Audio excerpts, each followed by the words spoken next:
We are at 7:01, and Ben Winograd is on his way. So hi, everybody. Welcome. This is a little bit different format. We've been in a obviously all in a period of adjustment with virtual meetings, and this is part of our council workshops on budget, and we are receiving the Board of Ed budget and receiving your comments. We decided after discussions last year that a better format for the Board of Ed liaison to have a free discussion would be to do that on an off-budget at a September, October kind of timeframe to really have a discussion between the two bodies on issues and whatever. But for budget, Town Council has one job with the Board of Education, and that is to either accept or not, or give an alternative number to the bottom line.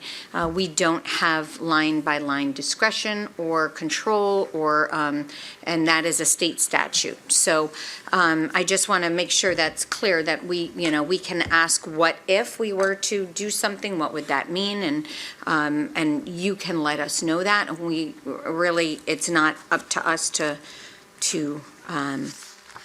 make those decisions. Those are your policy decisions as Board of Ed members. And again, this is a council meeting, and we invited the Finance Committee to come. I thought it would be helpful to just give a brief overview of how the board budget fits into the whole town budget and how we set our budget and then ultimately our mill rate. And this year is a little bit different, as every year is. This year is a revaluation year. So our budget is sort of wrapped into this whole town-wide revaluation. And so the mill rate changes, but the budget impact, tax impact, the budget impact is very uniform, but the impact of revaluation on properties across the town is varied, and there's a lot of different scenarios. There's not an average, really. I mean, we could do an average, but it is very unique to each area in town and how properties are impacted and affected. And so we will just give you a brief overview of that. So as you know, the West Hartford is a highly recognized community, and one of the things we're very, very proud of and that we have all invested in is our schools. And they are a primary driver of why people purchase properties in our town. And we do believe that that is related to the growth in our revaluation and our grant list is because of the success of our schools. I mean, obviously we've seen dynamic with the pandemic, but this is a really important element. And so schools are really important. Obviously the communities it takes great pride on providing really top-notch public safety services, and that has become extremely apparent in these last couple of years as well, but having our paramedics delivering so many services, and all of that our town offers. Our police department is top-notch, and so is our fire department and all that they do. We also health department. I don't think people realized how important our public health department necessarily was, besides maybe doing, some services for our elderly, or maybe checking out food establishments. But the amount of work that they do and what they offer this community is extraordinarily important. And then obviously we have our Public Works and all that happen in our town with our Public Works Department, snow, trash, road construction, and then our facilities. The town Board of Ed obviously is more familiar with that from the many facilities that we have to keep up. And then of course we have our parks. Social services are the smallest component, the libraries, but to some people they are the most important lifeline and important services that the town does offer. The town's total proposed budget by our town manager, and now we all are going to be reviewing the pieces of the budget. The town part of the budget is $119,409,300. The Board of Ed is $181,328,975, and then we have capital financing, which is $17,155,896 for a total proposed budget of $317,894,171. And so, just as a percentage breakdown of those pieces of the budget, the Board of Ed is 58% of our budget. I don't have actually the percentage breakdown here. 58%, and then I don't know. I can do that while we're working on it if I don't see it. The town is proposing a 1.85% increase on our budget from last year. The Board of Education is proposing a 3.29%, and the capital financing is actually a little unique this year. It's a 9.67%, but that is partly due to a couple of unique things. But it's a smaller amount, $17 million, as opposed to the other numbers that I explained. But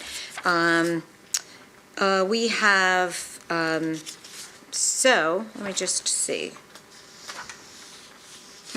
Okay. And then I mentioned that the fact that we had, we also get 90% or 88% of the revenues that the town of West Hartford receives is from property taxes. 12% is from other sources, fees, and things we charge, and then a small percentage, about 9%, is from municipal state aid, and largely that is education cost sharing. So it flows through the town but goes to the schools.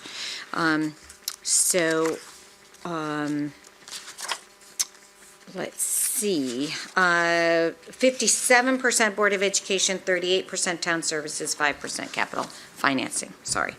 And we can get you this, this is just the town manager's presentation that he did, and I'm happy we can share that with you.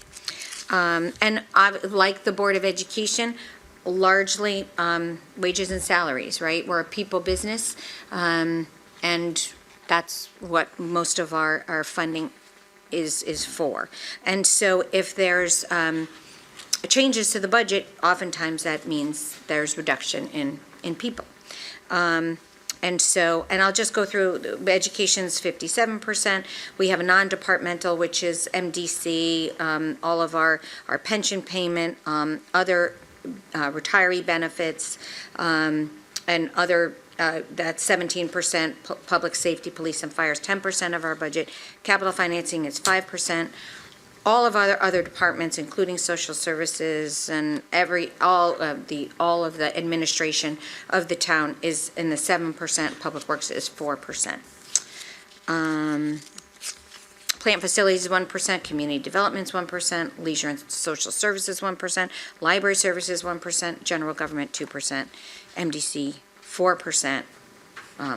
So that makes up that 7%. And then, again, so the proposed increase to the budget is 3.06%, and then, but with all those components, the 1.85 from the town, the 3.29 from the Board of Education, and the capital financing, that's 3.06. But we also have the revenue component. We used some revenue from ARPA last year to make up for lost revenue. And we knew we were going to have some savings in the town to close the gap in that one-time revenue use of the American Rescue Plan funding. We used it for a little over $4 million. I think it was close to $4.5 million last year. We were allowed to use up to $8 million. We did not think that was a prudent plan. But what we did do over this past year was we did a really transformational financial arrangement. We issued pension obligation bonds to fully fund our pension plan, which was underfunded, and it was in the 40% range funded for many reasons, not dissimilar to the state of Connecticut. in the 90s. There were many, many, many years that the pension wasn't funded, when there was double-digit returns, and then and also, I think what most municipalities and states have felt is that contracts that were done in the 50s and 60s and even 70s were structured in a way not expecting people to live to their 90s or 100 years old. And so those were dynamics that many pension plans around the country have felt. And we really spent a lot of time on our pension plan trying to understand what that meant. And about 5 years ago, we started looking at pension obligation bonds, and we timed it in a way that was really beneficial to the town of West Hartford. And for this, we project that we're going to have about $150 million in savings over the life of those bonds, 25 years. But for this 1 year, we had a $2.3 million savings, and in the 20 years that I was looking at the pension plan, that has never happened, that we've had a reduction in pension plan and the contributions that we need to make to our pension plan. That affected the board and the town on that reduction in that pension, the required contribution to the pension plan for this particular year. And we expect those savings to continue as well. And what we also did was we did a reserve with the pension, that first pension payment. We established a almost $26 million reserve to buffer any fluctuations in the market so that we would not in any 1 year feel, because of market fluctuations, be in a position where we were paying something that was sort of out of a range of 5% of that. And so we did 10,000 stochastic models, and in all but 2% we had money left in the reserve at the end of those. The rating agencies thought this was a very unique way to fund a pension obligation bond, and gave us really a lot of positive feedback. We retained our AAA bond rating, and so it was a really good overall story for the town of West Hartford. And so that's sort of the quick budget overview. But the real unique story about this year is the revaluation and how the revaluation impacts communities throughout the town. We just were presented, and I've been going all day and I haven't been home, so I don't, we were mailed this package. Yeah, it's going to take me too long to get into that. And I meant to tell you to copy it, but do you have anybody from What are you looking for? the package from last night? PowerPoint?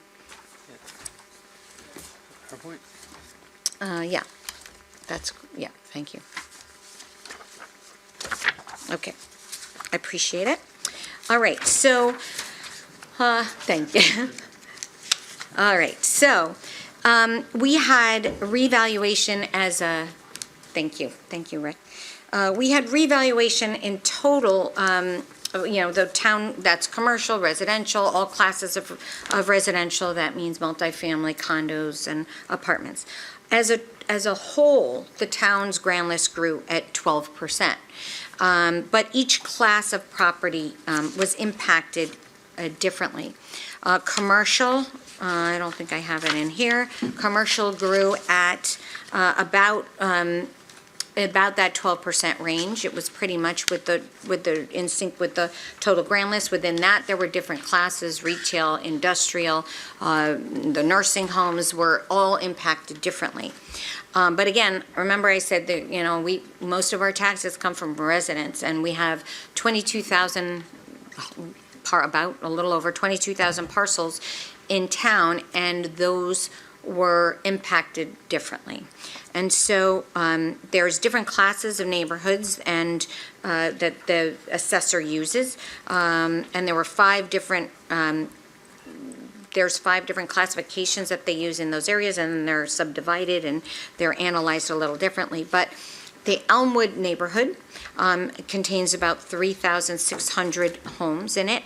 The average assessment is $165,000, so those are the lower priced homes in town as compared to the other classes in our that the assessor uses. And those revaluations went up on in that an average of in that class 23%. The other neighborhood was is the 30 is a neighborhood 6,000 homes. That is hi Ben. That is in the that is the is that the north part of town? It's right here, but I can't read it. That's 84 to Farmington Avenue, north part of town. 6,000 homes. The average assessment is $248,000. Those values went up 15% on average. The other another classification, an eastern portion from that's sort of the Hartford Golf Club area. Those are a little higher. Average assessed $303,000. They went up about 10%. The next neighborhood is a little further north, and that is the that average assessment's $232,000. That went up 18%, and the homes that are assessed highest are the west of Mountain Road homes. The average assessment is $389,000. They went up 7%.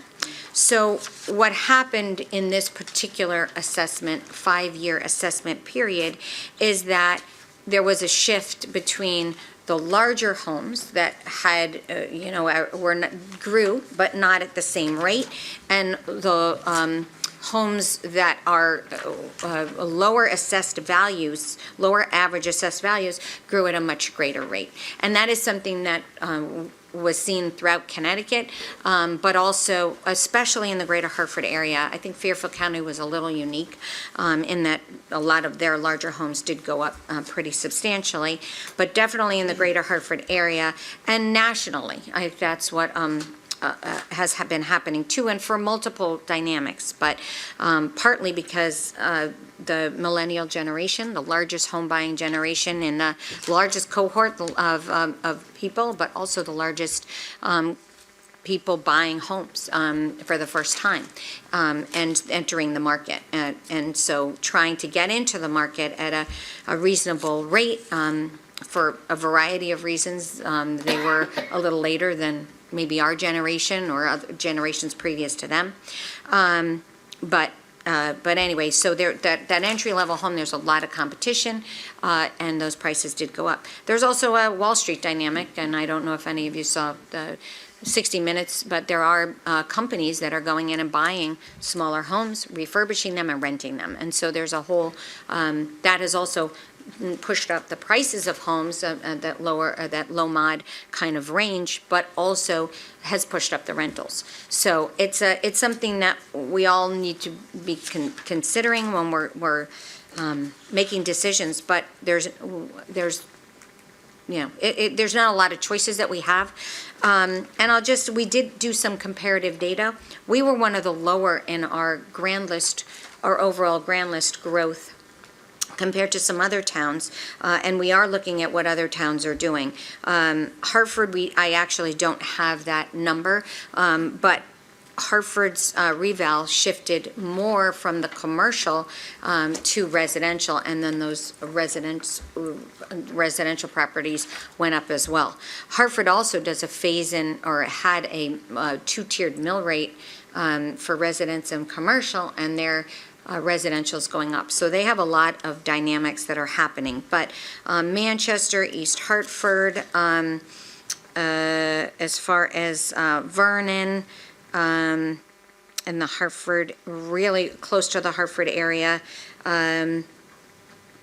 I think that's about it that is really, really close to us. And they grew at a higher rate than we did, more 20%, 18 to 20% range. So, but we modeled last night. We went through some modeling of what this means and what our choices are, what our options are. And there is an ability by state statute to do not, obviously we can implement as we do, as we have in every 5 years.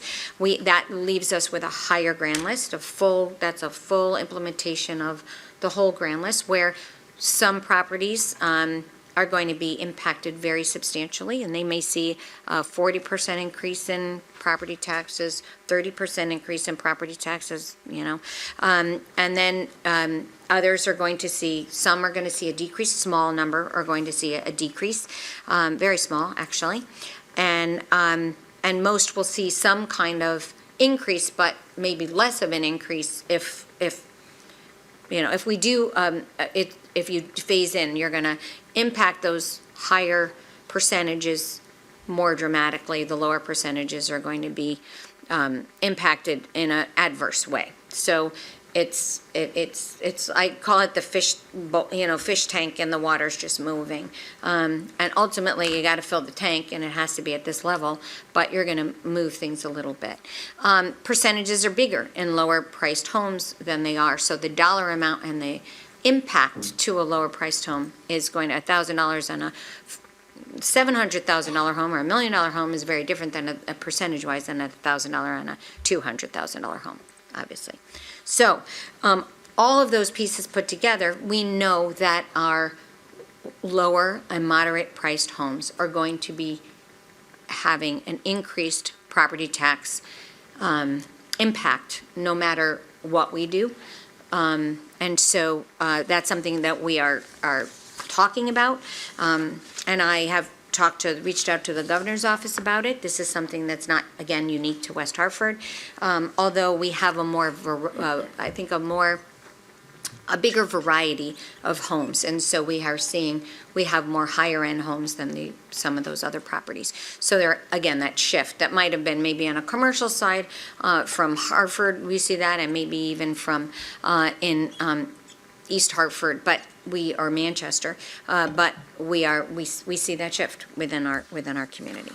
So that's just sort of a big overview of the budget. So the budget percentage pales in compared to how people are impacted by revaluation is really the bottom line. So don't know if you have any questions on that overview. There's a lot. We can give you all the background materials, and they're all on our website in the support documents for our meetings from last night and from and prior to that, the town manager's budget. Okay?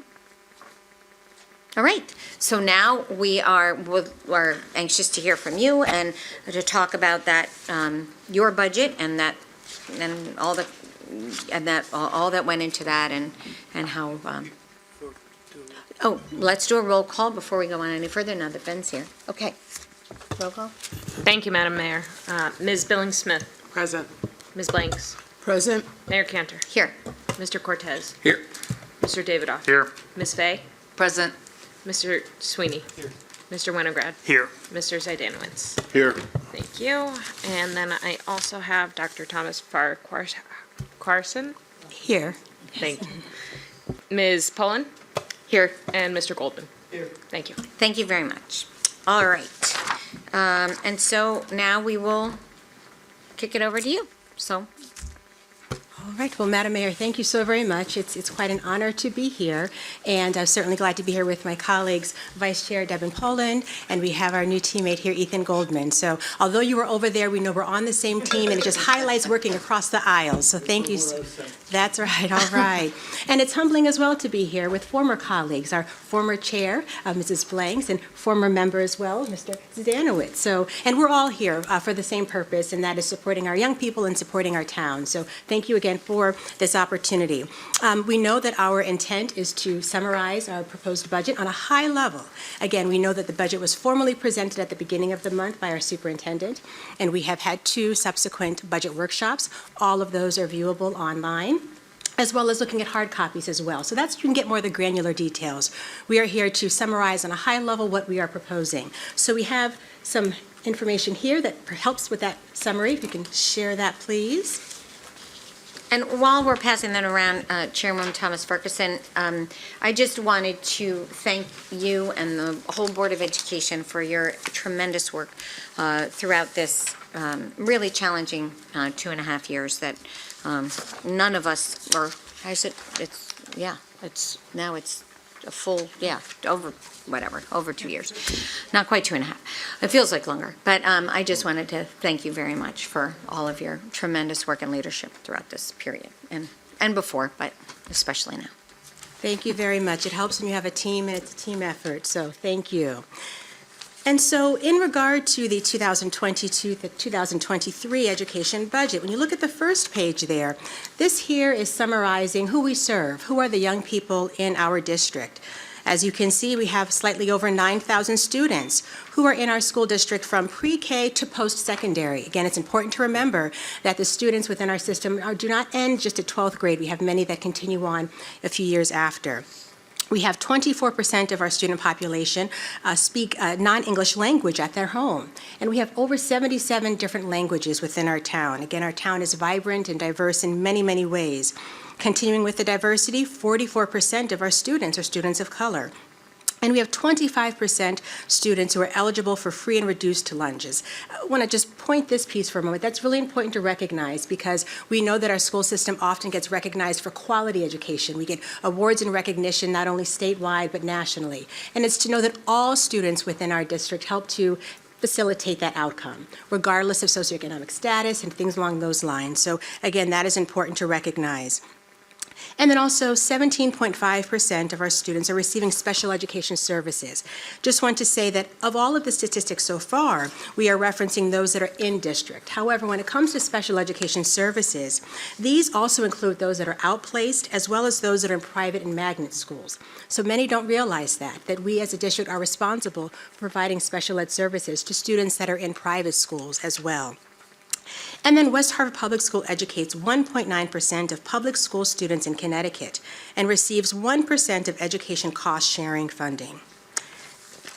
And as we continue on, looking at this and all of that we have received so far, and how do we compare this to our net current expenditure per pupil? So I'll refer to this with the acronym NCEP. And looking at the NCEP in comparison to our district reference group or the DIRG group, we know that our budget at the proposed time is $2.6 million less than our DIRG comparative group. And actually, when you think about the past 5 years, it consistently has been less than the comparison to our DIRG reference group and also the state budget as well.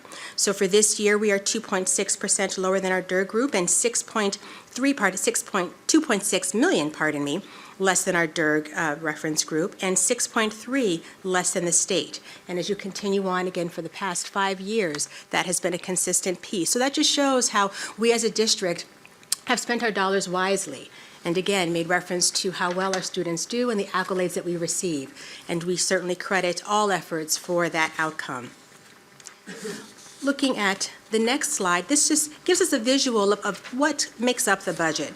And certainly you see a large chunk of the pie right there is for salaries and benefits, but it's important to know that the West Hartford Public School System is a people-driven organization with 83% of costs budgeted for salaries and benefits. You pay for the quality that you want. So that is something that we certainly recognize, and the other areas of the pie can be attributed to other pieces as well, which we will make reference to. So as we continue to the next page, in summary, our proposed budget totals $180,328,975,000, which is an increase of $5 million over the current year. This represents an increase of 2.8% from the Board of Education 2021-2022 adopted budget. Now, if you exclude the $750,000 appropriated in 2021-2022 from the non-lapsing fund, the 2021-2022 adopted budget would have been about $175.6 million. Therefore, our increase would be 3.3%. And so, just want to make little summaries about what these pieces make up. So our salaries. Our salary increase is $4.2 million, or 3.7%. And this reflects a rate adjustment required by collective bargaining agreements, as well as additional regular and special education staff in our current year to meet the student needs as they return to fully in-person school model. the proposed budget includes an additional post-secondary teacher, offset by the reduction of 8 full-time equivalent positions, primarily due to anticipated enrollment at the high school level. And then looking at the benefits, the total benefit costs are decreasing by 1.3%. And this is because the pension costs for non-certified staff decreased by $440,000 based on the board's share of the actuarially determined employer contribution by the town pension plan and a prorated share of the debt service on pension obligation bonds issued by the town. An estimated 8% increase in medical premiums for the state partnership plan is included in the budget, offset by use of a health reserve as a means to contain costs. And then we go to transportation, tuition, and utilities. And with that, it reflects an increase of 5.6%. Pupil transportation increases due to contractual bus rate increases and additional need for transportation services. Tuition reflects a net increase based upon the number of students placed outside of district to meet their educational needs and an increase in tuition rates, offset by an increase in the per-pupil attendance grant received for students in the Open Choice program. The budget also includes a small increase in utilities based upon anticipated rates and usage. And then in terms of the other expenses, the remainder of the district costs are included under other expenses, and they consist of items such as instructional supplies, professional services, copiers, textbooks, technology, maintenance, and custodial supplies, rent, and general insurance. And with this increase, it relates primarily to increased professional service costs and computer software. So when you look at all of this budget, we must recognize that it adds no new programs. The budget reflects wage adjustments for teachers negotiated by a bipartisan committee and adopted unanimously by the Board of Education. The budget reflects reduces positions in response to enrollment trends at the high school level. It's $2.2 million lower than a roll-forward budget. And also, this budget reflects making full use of ESSER funds. We know ESSER is the Elementary and Secondary School Emergency Relief Fund, which focuses on students' learning recovery and students' mental health. And importantly, this budget reflects and supports maintaining a quality education that the West Hartford Public Schools are renowned for. So I know that we're here to propose the budget and certainly to talk about the financial pieces for it, but we must recognize that this budget reflects an investment in our young people. And when you invest in our young people, the payoffs are never-ending, they're long-standing. And certainly we all know that, and certainly being before you as town councilors, when recognition is given to the town, I have yet to hear anyone not credit the school system for that. And so we again thank you for this opportunity. Our teammates collectively will respond to any questions you may have, but I want to leave you with a motto we often refer to when it comes to the West Hartford Public School System, and that is clear paths, bright future, no limits. And the clearing is a verb, it's action-oriented. Thank you so much for your time. Thank you so much, and it really is, this is a helpful overview, and I don't know if anyone will have questions, but I do want to, just again, thank you for summarizing, but more than that, thank you for your tremendous commitment to the town of West Hartford and how you serve with such grace on the Board of Education. I did have a question on teacher retirements and how that is impacting, if you have, if that is something that you're experiencing, and is that impacting the budget? That has not been noted as a significant impact. Certainly, teachers are retiring, and we are fortunate to have those updates provided to us formally by someone familiar in the room, but now a new individual. And we have not seen a significant amount of that. But colleagues, please, teammates, if you have others to share, other thoughts to comment on that. But it has not been made note of significantly impacting this budget. Thank you. I will just add to that budgetarily, if we do have extra retirements, that actually helps us on the fiscal side of things, because we tend to bring in teachers who earn less than those who have retired. You, of course, lose the experience. Thank you. Yeah. You're competing potentially though for right. You're right. I mean, if someone's at the top of their pay range. Yes, Ethan, Mr. Didn't come up with budgets, but overall, when we do the finance month to month, there is the comment made that because they can't hire enough teachers, they're using outsourced people who are costing more. I mean, it still nets out, but, so you're doing a trade-off. Okay, Yeah, not Thank just you. the overcost. all right, Mr. Sweeney. Thank you, Madam Mayor. Lauren, thank you so much for your presentation. Dr. Farquharson, sorry.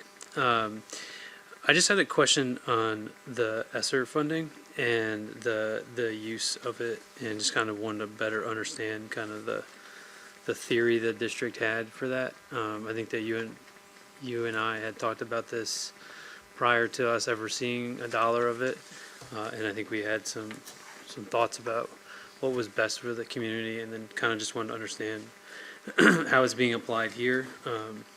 I see, I think it's on page H9, talks about the ESSER 3, and then I think overall we got somewhere around 16 million. But just wanted to kind of understand like the thought process and how you guys went about distributing it and what kind of rose to the top. I think you guys probably saw some of our thought process on that over the last couple of council meetings. We've talked about those and prioritized them, put them out for public to see. I just have never been able to kind of hear what you guys are, what the priority for the district was there, and just would love to hear it from you all. Certainly. So in regard to the ESSER funding, and as we know, that was funding provided because of the pandemic, essentially, and how to respond adequately to the needs of the young people and those in the district. And for that reason, there were specific criteria that had to be met in order to use the funding. First and foremost, it had to be funding that would supplement things already in place, not supplant. And also, it had to go towards items that were specifically manifesting because of the pandemic. And so things that were resulting because of the pandemic, that's where the funding went to. So just in a very quick summary piece, certainly the mental health needs of our young people. That is where a lot of the funding has gone. And what has become unveiled is that, yes, there were challenges prior to the pandemic, but the pandemic certainly exacerbated those challenges. But even more so in terms of how to allocate the funding, we have really been conscientious of how to apply things in a way that's not going to create a budget or benefits cliff, because the funding will expire soon. And so we don't want to put ourselves in a position where once the funding is gone, it's, uh-oh, what do we do? And so the administrative team, executive team has really been very diligent in allocating funding in a way that is maximizing benefit now, but also recognizing how can we allocate funding moving forward as well. And this was a topic at our last workshop of what can we do, what do we anticipate coming up and being mindful of as we look at budgets moving forward. So to answer your question, the majority of the funding has gone to addressing the learning gaps, that is, and the mental health concerns of our young people. But the mindset of how to sustain the benefits of that is certainly ongoing beyond this budget year. Just to follow up, so on page H9, it lists out the elementary teacher, elementary interventionist, high school teacher, paraprofessors, professionals, sorry, I can't speak, and just lays them out, and I just kind of want to understand that chart, because it's, I'm interested to your point. But I don't want to get too far into this. We can talk about this at the other meetings, but just kind of want to understand this page. Yep. Yeah. Well, they have both. We did hire, we did provide some positions in response to this, but again, looking at how do we sustain the role that those positions play beyond the grant funding period, recognizing the challenges will still be there. But colleagues, if you have thoughts as well, yes. So I'd say there are a few buckets where we put some of the ESSER funds. One was a goal to keep class sizes smaller, because we know, that's better in a pandemic that is airborne, but also because that allows each child to receive more attention from their teacher. So we did hire additional elementary school teachers so that we could keep class sizes smaller. We also hired some interventionists, coaches, and tutors to help ensure that the students are receiving the best education that they can from the teachers who were in the classroom, that those teachers are getting coached as well to provide the best education that they can. Second category, as my colleague indicated, is mental health issues, and so we hired additional social workers. And then another category I just wanted to bring forward is we used a chunk of money to waive all the sports and activity fees for 3 years, and that is in an effort to ensure that as students came back into school during this school year, there were no barriers to participating in whether it's art club or football or track or any other activity. We wanted to make that as easy as possible so that kids could really come back and get involved in their communities again. Thank you for the answer. Thank you, Mr. Sweeney. Ms. Billy Smith? Just because you mentioned sports and that you did the waiving of the fees, does this account for the open choice students and them being able to? Yes, there are no activity fees at all in our school system this year, next year, or the following year, unless there's a change made during our budget process. Through you, Madam Mayor. And when you're talking about that also, are there any ways that you're providing any sort of extra transportation or anything that helps those students come and participate if they're not able to? Thank you, Ms. Billy Smith. Dr. Thomas Ferguson? First, I'm very glad you asked the question. And I think the first part of your question, in terms of our open choice students, one thing that we certainly say with conviction is although these students may have a different zip code, they are a part of our school population. So they are our students. And with your second piece in terms of transportation is actually provided through CREC. And so that is how their transportation is provided. Yeah, and just to build on that, that has been an issue in prior years, that there were no late buses for some of the open choice students, and that did serve as an enormous barrier for them to participate in after-school activities. However, that changed, I think, in the 1920 school year is when the after-school late buses were put into place for the correct students. So that's been available and certainly a great help. Just to follow up on that, they were not available for a good amount of time. If they were put in 1920, I think they probably were halted during the pandemic. I just 2019 to 2020 is what I'm right? sorry, I shorthanded that. No, we know that would be horses. No, but I just want to make sure that has been reestablished. I don't know if, are you positive about that? Yeah, we should check on that. It would be interesting to check on that. And the other comment on that is the potential expansion of open choice, which is being discussed at the state level. The funding from CREC for transportation to go along with that is going to be really, really important. And I just want to make sure that is something that we're keeping an eye on, so. Madam Mayor, in response, if it's okay, I do want to just make sure that the town council is aware that West Hartford takes in more open choice students than any other district in the Hartford area, and we do have room in our budget to enhance the number of open choice students that we have. Thank you. And that's a goal for us. Thank you. Okay, Ms. Fay? Thank you very much for your presentation. I guess I have two questions. I know that we're talking about open choice. It kind of jogged a few.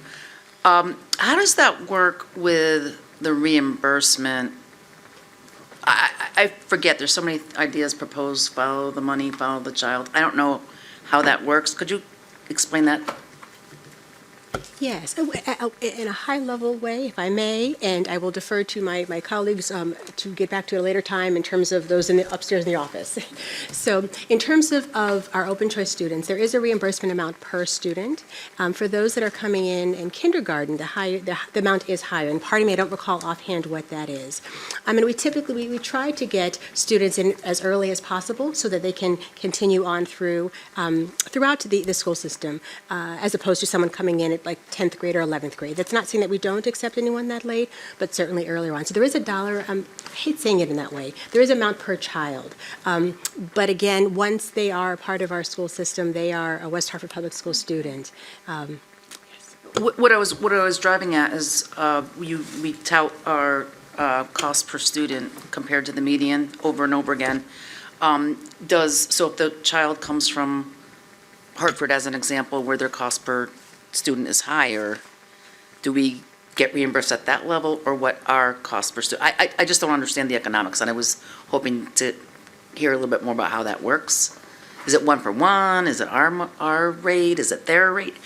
Or is it a state rate? Is it completely different? I guess that's what I was looking for, please. Sure. If I may get back to you on that, I certainly Dr. Haskins and our administrative team know more of the formula or kind of that comes up with that.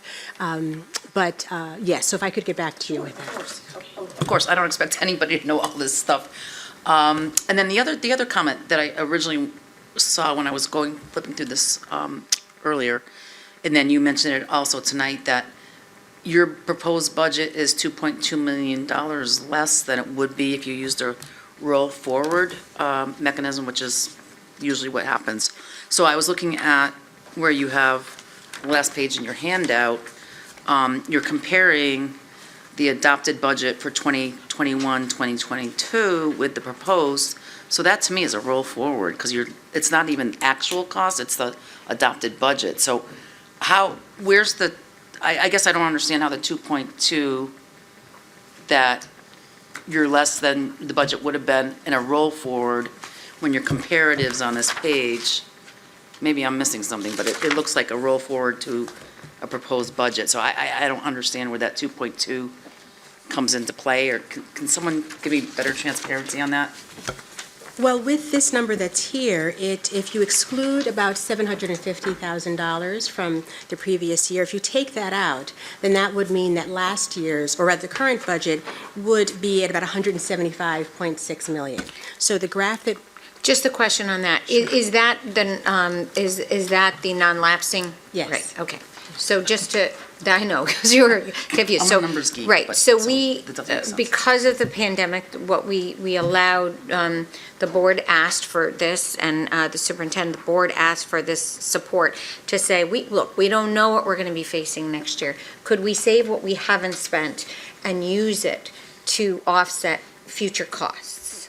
So we created an account, which was called a non-lapsing account, and this was 2019, 2020 budget, for the 2020, 2021 budget. We established this non-lapsing, which a lot of towns actually do, and so that helped to offset some additional costs, but, okay. So it's not really because it's not a budget roll forward, it's because you had you had savings and you didn't spend what was budgeted last time, and that's providing a cushion for the future, right? Is that a better way to say it? I mean, is that?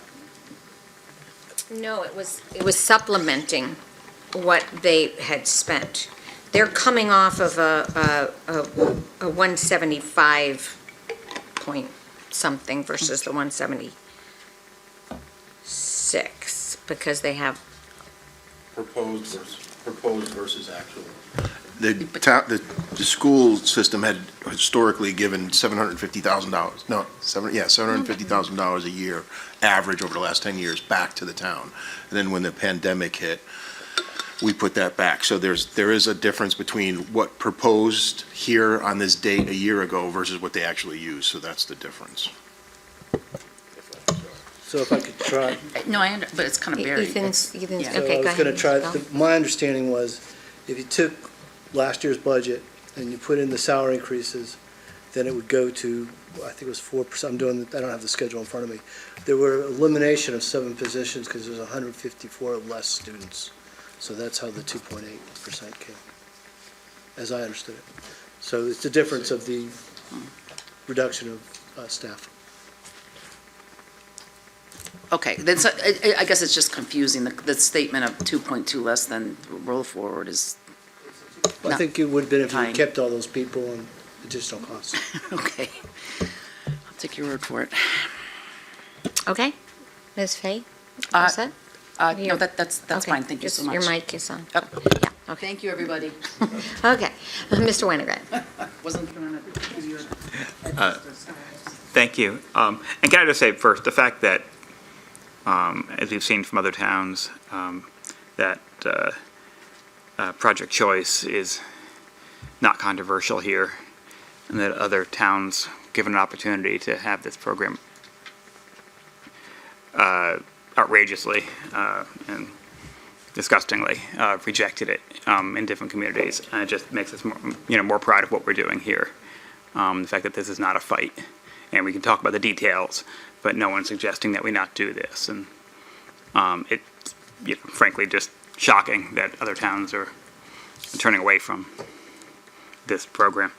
So that makes, it is just fantastic, and I'm proud of our school system in our town for maintaining this support. And thank you for all the work you do on that.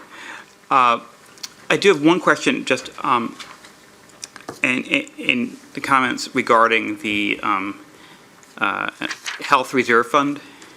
And I'm curious whether it's in here, and also what is that at this point? Because I know there was issues when we went from self-insured to moving into the state partnership, and whether there's a role for still having that fund and how that works. If I could hear. So if I make it a high level, I know since we have transitioned into the state partnership plan piece, there was some increase in expense with that. However, it's important to recognize the long-term benefits of that and the wellness of that. And so in terms of the health reserve, again, I may have to get back to you with the specifics of that, but that is something that has been taken into into account with the budgeting, and certainly when you look at the salaries and benefits and that piece, that's counted for. But I can get back to you with those details. My colleague here will share. Thank you. We have $15 million in the Health Reserve Fund, and the reason we need to continue to keep that fund and ensure that we don't drain it all at one time is that, as in every other business, nonprofit, government, or otherwise, health costs from year to year are somewhat unpredictable. So when we moved to state partnership plan, we had a savings. Then I think the next year, it was like either a 0% increase or actually a decrease. And now we're seeing an increase. So we do like to have that cushion of the health reserve to cover the unpredictability of the health insurance rates from one year to the next. But having it doesn't mean that we don't use it at all. And that's why we are planning to use some of the funds this year to cover that larger sized increase than we had in prior years with the state partnership plan. Through you, thank you. That helps. And just where does that money and frankly, part of the reason I'm asking is, absolutely no concern here in our town. I've had other towns where that becomes sort of a problematic source of sort of off-books funding. And so here, where is that money kept, and is it invested? Is it the town's fund? I guess I'm sort of how that gets spent. Our town manager says it's invested. Okay. Okay, so that's part of our risk. So that is considered. So that's basically like a separate fund within our risk management. The fund is invested a little more conservatively than our pension plan is. So you'd be familiar with our pension plan. So health reserve fund is funded 50% equity and 50% fixed. Okay, I wasn't so much concerned with Just to repeat for the record, just because in case anyone is watching, but, so it actually is in the risk risk management fund, and there is a board actually that does help manage that fund, and it's in a very conservative allocation with 50 equity, I think, right? You said 50-50. Yeah. Okay. Thank you. And right, not on tape, but the mic back there. But yeah, I wasn't so much concerned about how it's invested, although that's good to hear. But that it's in that fund, it seems is appropriate and is exactly the type of sort of protection that we should have on those monies. And again, I think that's, I've been trying to find that out, other budgets, and it never quite got that clear to me. So that is comforting. So thank you very much. Thank you, Mr. Winograd. Ms. Blanks? Thank you, Madam Mayor, and through you. And again, to my former colleagues on the board, and Ethan, I don't think we officially met, so nice to meet you. Great presentation, and great job that all of you are doing in terms of keeping our students safe and continuing to deal with all that you're dealing with, and doing so with grace.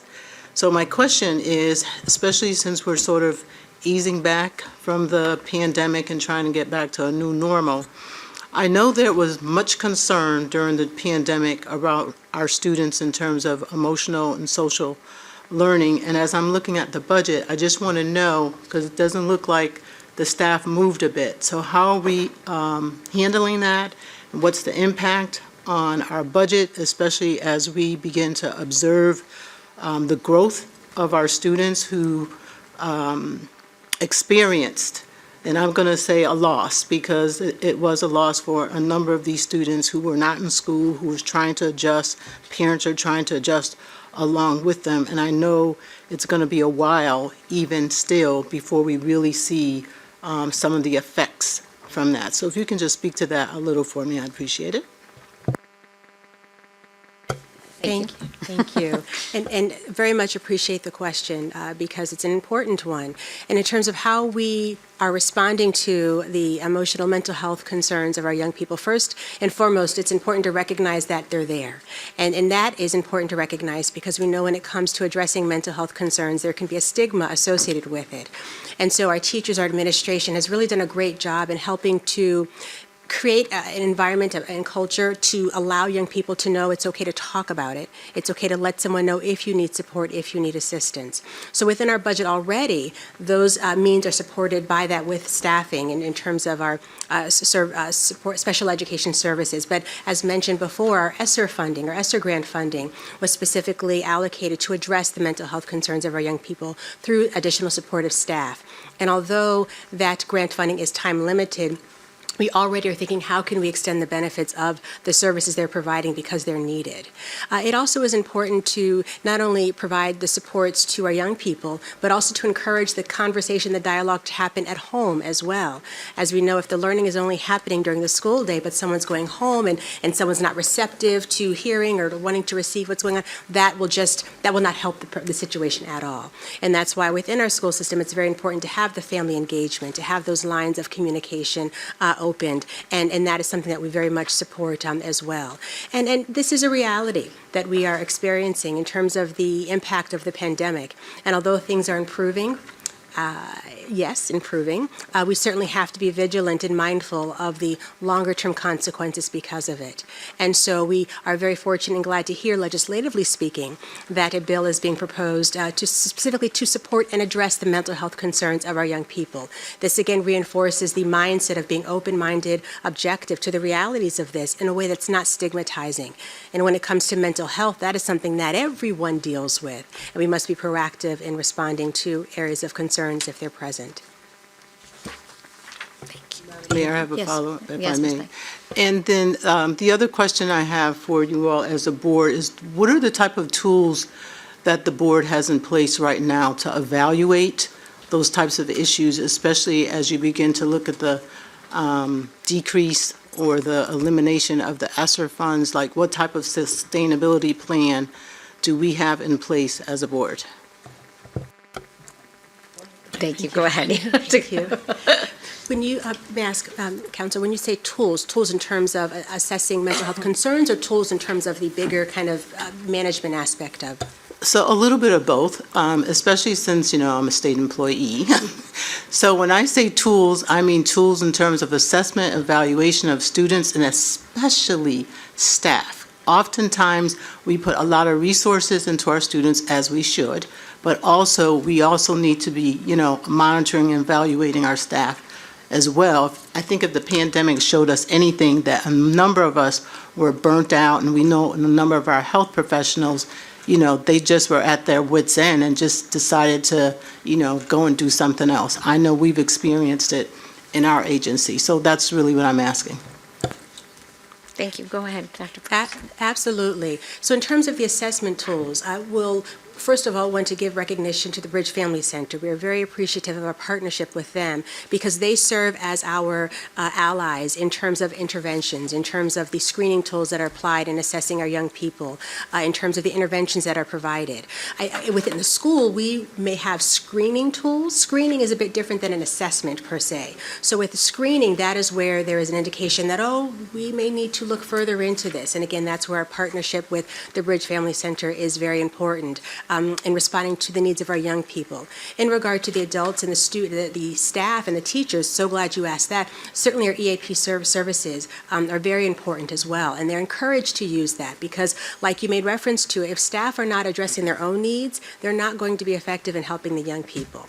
And as we all know, those that have young people that are currently in the district or have been in the district, we have Wednesdays. And Wednesdays for some may seem like, oh, early dismissal. Oh, no, that's professional development day for our staff. And they need that day for them to regroup, re-energize, and to learn new skills and tools and resources that are available to them.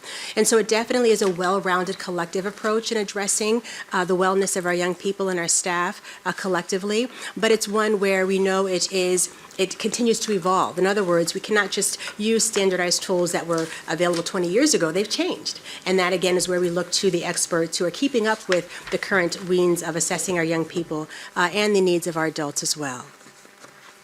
Do one more follow-up. Sure, Ms. In Black. terms of the EAP, I'm glad you mentioned that.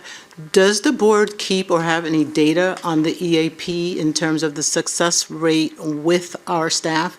I ask that because, based on experience, I know that many people, when they try to access EAP, it's almost like they have to go through a lot of stuff. And then sometimes when they really need it or should, they just say, no, I don't want to deal with it. I'll just try to figure it out on my own. So I'm just wondering if the board receives any type of feedback in terms of if someone accessed EAP, how successful or unsuccessful it was. And I'm not sure if you have that type of data, but I want to share that.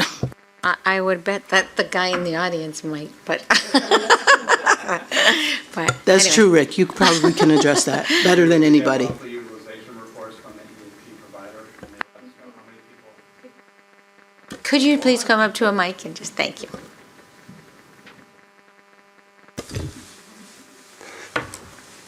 Good question, Counselor Blanks. Pleasure to be here, having worked with our EAP provider for 15 years on the school side. So we do get utilization reports from Lexington, who is our provider. They let us know how many people have accessed the services of Lexington, and then they let us know what kind of services that we don't know who's accessing it at all. This is completely confidential, but they let us know how many people are utilizing the services, what kind of services they're utilizing, and how long they're utilizing them for.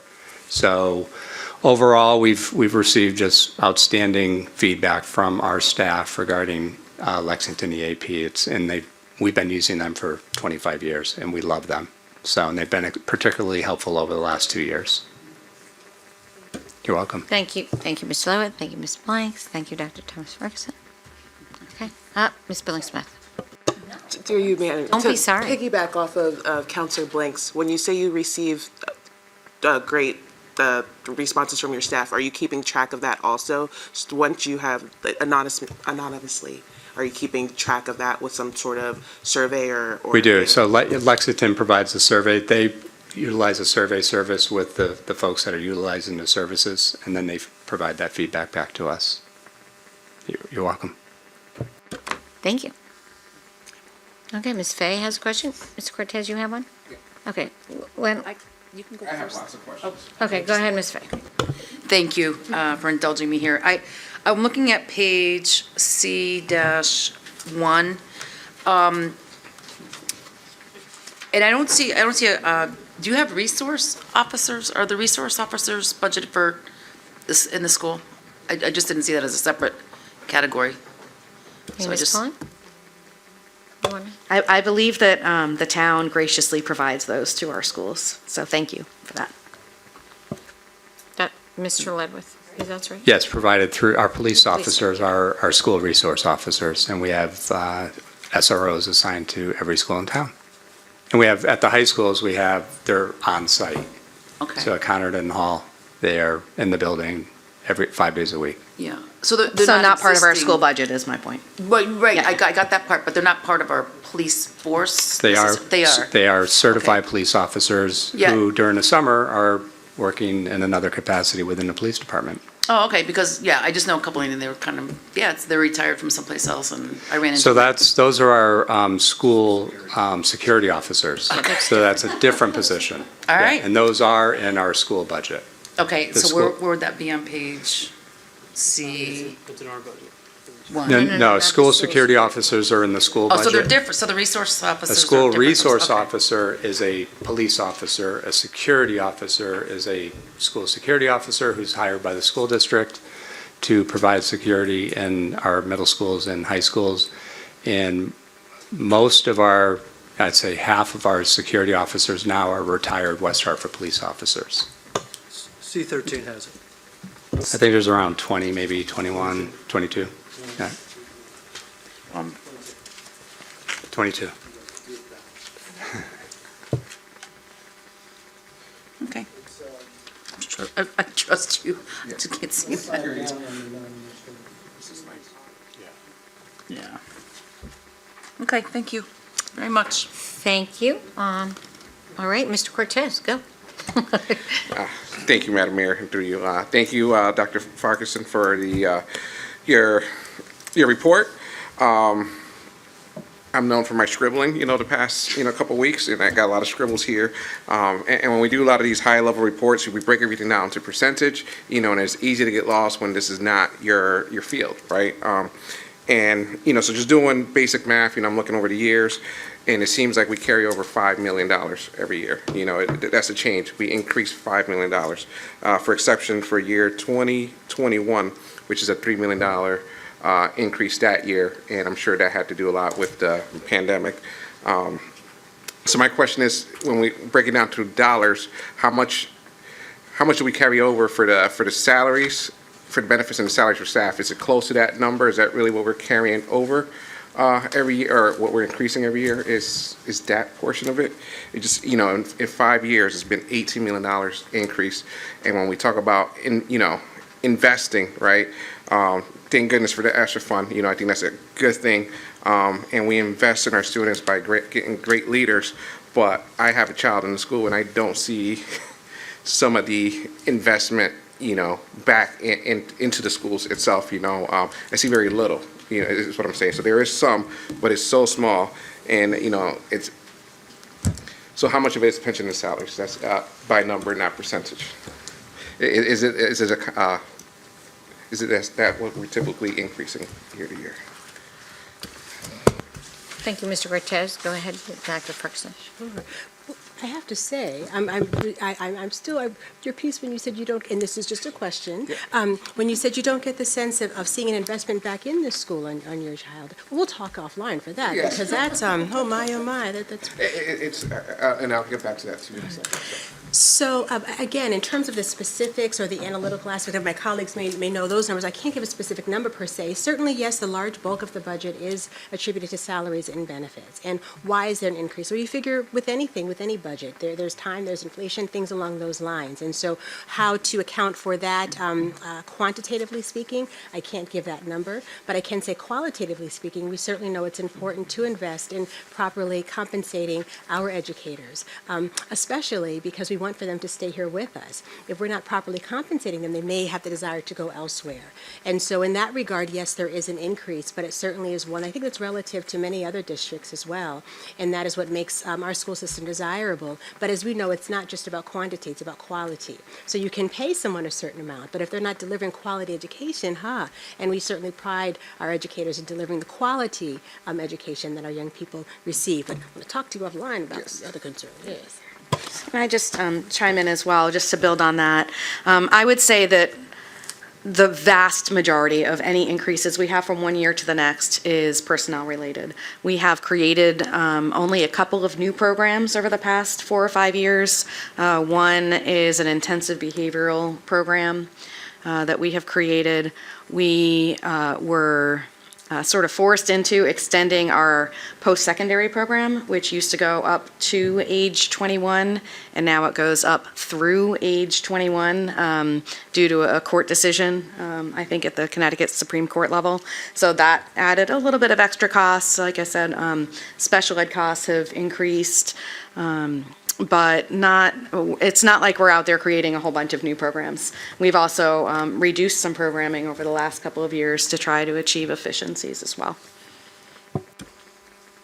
Thank you. I do remember the superintendent looking, I think maybe it was 2 years ago, it may have been last year, but looking at the rate of special ed costs and the rate of regular education costs, and the special ed costs were increasing at a much higher rate than the, even though the numbers are smaller, but the amounts were larger. So whether that was tuition, sometimes that can really impact a budget year, right? But I'm just, Glad you said that, because yes, there certainly is a significant amount that does address our special education services, which is something that we certainly want to be able to do. We have a lot of families that specifically moved to West Hartford because of the special education services we provide, and we have a team of individuals that do all that they can to try to meet their needs, the young people's needs within the district. Yes, there are some times when a student may have to be outplaced or go to another school to properly meet their needs. Although we know that we do a good job here, we certainly don't want to have pride intervene with when we need to have someone receive services elsewhere. And when they receive services elsewhere, we still are responsible for that tuition and that transportation as well. So all of that plays a role in appropriately meeting the needs of our young people, even if special education services are needed. thank you. I just want to add, one of my scribbles here is that we create good leaders in our schools. So, I don't want to minimize the salary piece. I know, and that's one thing that's pretty apparent. We do create good leaders. My wife was a teacher in West Hartford Schools, so I'm glad that you brought a reminder of, Wednesday early dismissal and how important that is for teacher development. And especially right now during the pandemic, I can't even imagine, what they're going through. But, then I look at the presentation, and, what we invest in our students is smaller than most towns. So we sit here every year and, we try to figure out, why such a huge increase. It's a 3.29% increase this year. And we're fighting for pennies, really. Like, we're not going to, if we sat here for weeks, we'll probably bring that down a little bit. So when I say investing in our kids, we're looking and talking about even infrastructure, Our enrollment has continued to decline over the years, but yet we have one more school than we have in the past. 20 years ago, what brought me to West Hartford was the school system. So how do we better improve our schools? Is this number realistic? Should we be investing a little bit more per pupil, so when we're having these discussions, then we can talk about zero budget. But if not, we're always catching up. I feel like we're trying to catch up, and we're never going to beat the salary and the pension. So let's frame things differently. Let's look at it, do we need that extra school, or do we utilize that extra school to move a school in there while we repair a school? And early intervention is huge, So if you invest in early intervention, and address a lot of these especially with the special education students, if we teach our parents to advocate for themselves at an early age, it's going to cost less down the road. So it'll be a big bump up front, but we won't be sitting here every year counting for pennies. And then, we talk about great resources like the bridge, and we have the village, and, why don't, can we use some of their ideas instead of hiring a social worker, one more social worker for a huge school? Maybe we create staffing levels that's not making as much money as a social worker, but makes a huge impact, because we can, maybe we can hire 2 staff members for 1 social worker, creating those bridges at an early age, and come up with a real budget, because I don't think that this budget really addresses our need when we're talking about per student. I think that number is low, and I think that's why we're always here having debates about it. I think that's why it's always, a long budget thing. You know, I don't think the numbers are right.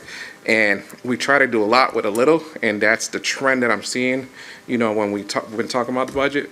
And eventually that's going to catch up to us, you know, and probably not 2 years, probably not in our terms, but, you know, 10, 15 years from now, we're not going to have high schools in the top 10, you know. We're going to be, someone else is going to outpace us. That's a lot. Sorry. Thank you.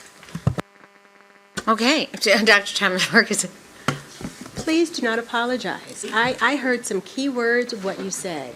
Intervention, investment, and I'm thinking of the cliche, an ounce of prevention is worth a pound of cure. So thank you for certainly recognizing the importance of investing in our young people in a proactive way. Madam Mayor? Yes, Ms. Bowman. I just wanted to clarify if I heard what I think I heard. I think what I heard you say is that we should be spending more money on our schools than what we're coming forward and asking for. I'm not, I mean, it sounds like I'm joking, but I'm actually not joking. Are you saying we need to put more money into our schools? One person said No, I think we need to invest, you know, in our community, invest in infrastructure is a huge piece. Our infrastructure is outdated. You know, if you've been to some of these schools, you know, this is where our kids go to, you know. So when I'm saying we have one school too many, you know, and I think we have one school too many in town, how do we utilize to invest in our schools and fix some of these issues, look at some federal dollars that can probably help us address some of these infrastructure issues, look at the money, and really, when we're talking about the budget, really look at what we're paying per student, you know, and is that realistic? So, and even, you know, is there ways separating the salaries, you know, because when that eats up the whole budget, so that's not real. Like our schools, my kid is in the middle school here, you know, my oldest went through post-secondary. There's a lot of flaws. I've seen, there's things that could have been done better. I don't want to say flaws. There's things that could have done better, but the trend that I'm noticing is that we're doing a lot with the wrong resources. You know, we have high-level jobs. I don't want to say high-paying, high-level managerial jobs or social worker that we're overutilizing and we're not getting the return. It's not great. It's not great versus hiring not an aide, but, you know, a community, you know, person that makes half or a fraction of the social worker, you know. And again, these are all big stuff that would take, you know, years, but I think then this budget will kind of correct itself down the road. I think then we'll be really, you know, we can get a $0, but we have to redo everything, you know, and that pension and salaries it's sad that that's what we're talking about. It's pension and salaries and not kids, and the money for the kids is federal dollars. That's what's helping, or a social worker for high school expending our post-secondary, but there's nothing at the early ages. I can go on and on and on. So, we have to, again, remember what our purview Yes. is the bottom line. And so, with the decisions, you know, I mean, one way to, in snapshot in time, we have to approve their budget in a month. So, or approve or disapprove, you know, we have to compile our budget and set a mill rate. So, I think what we need to be comfortable with, and the opportunity now is to ask, if you did reduce your budget by, I mean, you could always increase your budget, I'm sure they would be very appreciative of that, but, you know, whatever. But if we, but if we are going to, you know, say this is too much, then I think you need to hear what that means too.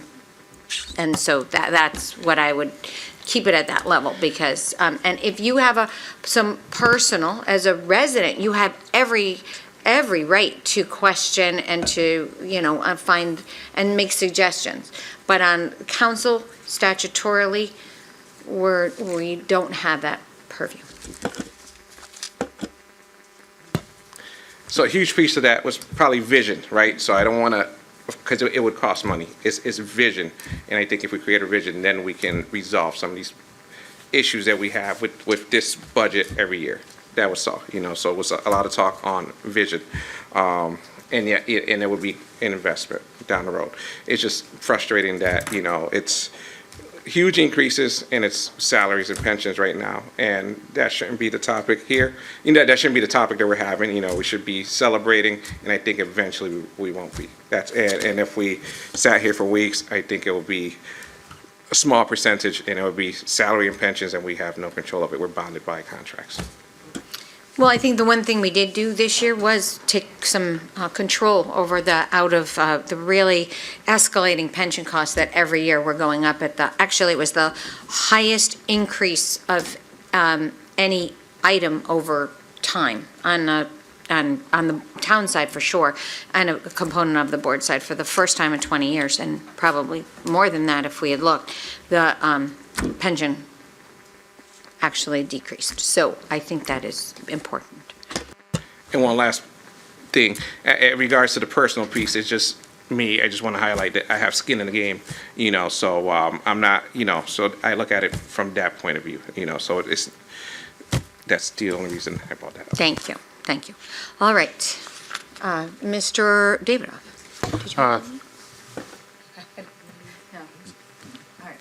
All right. Thank you, Madam Mayor. I'd first like to start by thanking you for giving a very informative and extensive review of our budget as to what our drivers are and how we got to where we are with the different components on a department-wide level. And Dr. Farquharson, I'd like to also thank you for providing a very comprehensive review of the Board of Education's budget. I view the relationship as a partnership and always have. And I think that I've been known to say that our school system is basically a four-legged chair. It is the students, it's the parents, it's the teachers, the staff, and it's our community. And if any of those legs of this chair are wobbly or broken, the system doesn't really work very well. But what we can pride ourselves on, West Hartford, is that our system has proven results. And it's not because the 9 of us sitting around the council table or the 7 of you sitting around the board table say that we're amazing, we produce great results. It's others, independent sources, who have identified our community and our educational system as a premier system. And to have 2 of the top-rated high schools in the state of Connecticut in the top 10 is not an accident. It takes years of commitment by this community to realize that the return on investment of supporting our educational system is paramount to the success of our community. I think the reason we're seeing a reevaluation values of property so high this go-round is that a lot of people moved into West Hartford. And I don't think it's just anecdotal, I think it's reality, that when people were looking at particular properties, there could have been 100 people looking at it and 20 people bid, and they were, $40,000 or $50,000 over asking price. That's a phenomenon that basically reflects why people would want to move here. And what kinds of people are moving here?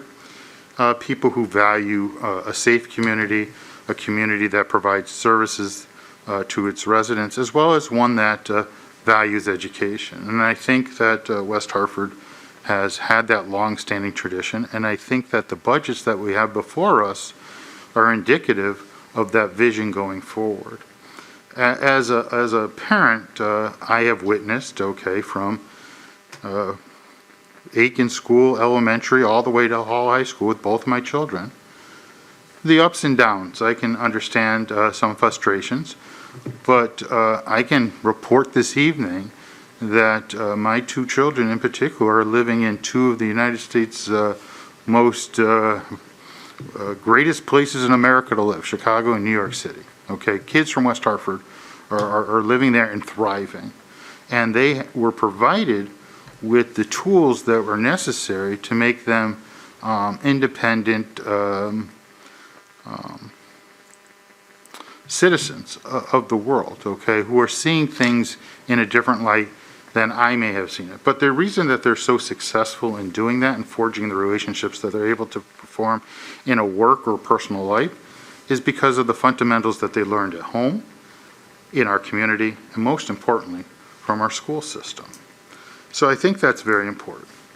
Now, I just would like to highlight, because I think that this is really, really important, on your presentation, 2,150 students come from a non-English home language.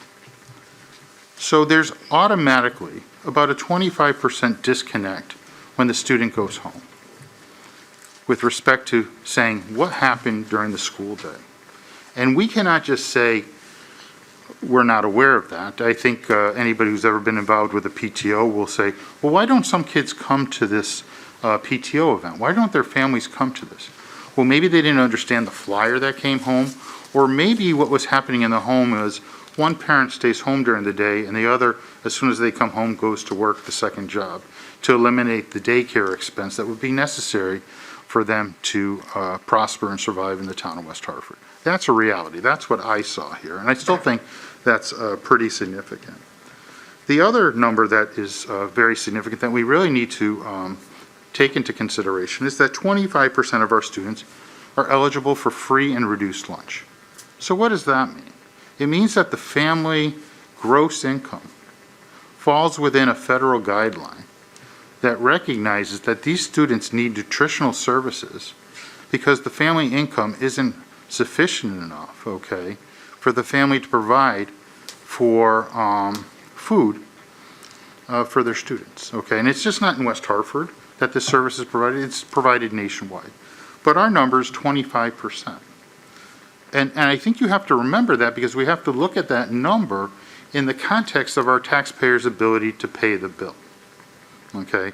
There's so much that our community can do with respect to providing services to our children, but I think that's very important to realize that not everybody has it very easy at home, okay?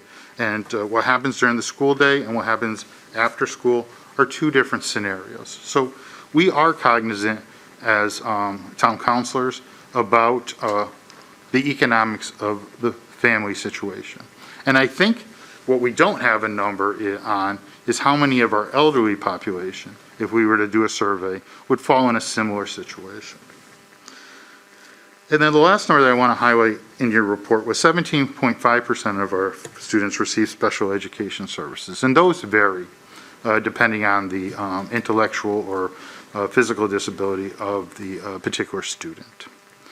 And I do practice law in the probate area and run across a lot of people who are suffer from intellectual disabilities, who have guardianships, and meet a lot of these families in their homes. And it's a very tough situation for these families. It's basically a 24/7, 365 job to be that parent, okay? It's not that they're running out on Friday night to go to the movie and say to the kid, okay, you stay home and hang out with your buddies. It doesn't work that way. So this is what, you put all these things together and we don't know if it's the non-English speaking with the reduced lunch with the special education. We don't know if we were to plot this in some type of diagram, how that would all be. I'm certain a bunch of those may intersect or they may be totally independent.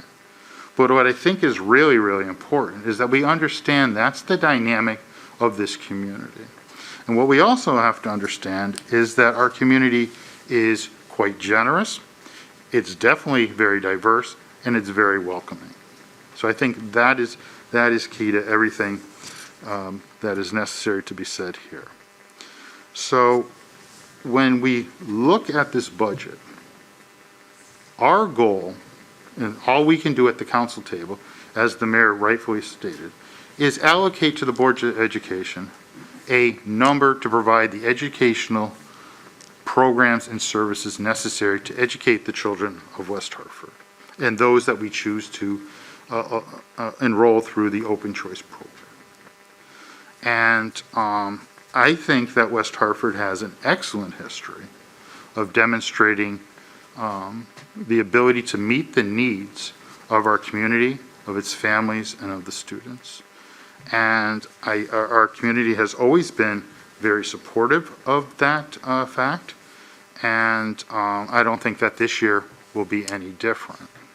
What is different is the value of the homes, okay, has gone through something that I don't think anyone could predict, that this housing sale thing, I don't think will ever be replicated in probably another generation. And it falls out different places for different people. So that's going to be our job to work on, to figure out as the governing body, chief financial body of the town, figure out how that whole thing will play out. And there'll be more to come with that. Your job is to retain staff, to attract staff, to educate children. With all this said, we are now hopefully coming out of the pandemic. This pandemic, and all you have to do is talk to 8-year-olds, 9-year-olds, 6-year-olds, high school kids, and you ask them, how have the last few years been? And I have firsthand knowledge. I have a 9-year-old nephew. And he says, you know, Uncle Leon, this is by far the worst experience. I don't want to be on the computer all day long. I want to visit my friends. I want to go outside and run around. I want to get back to normal. And 2 years have been lost, okay?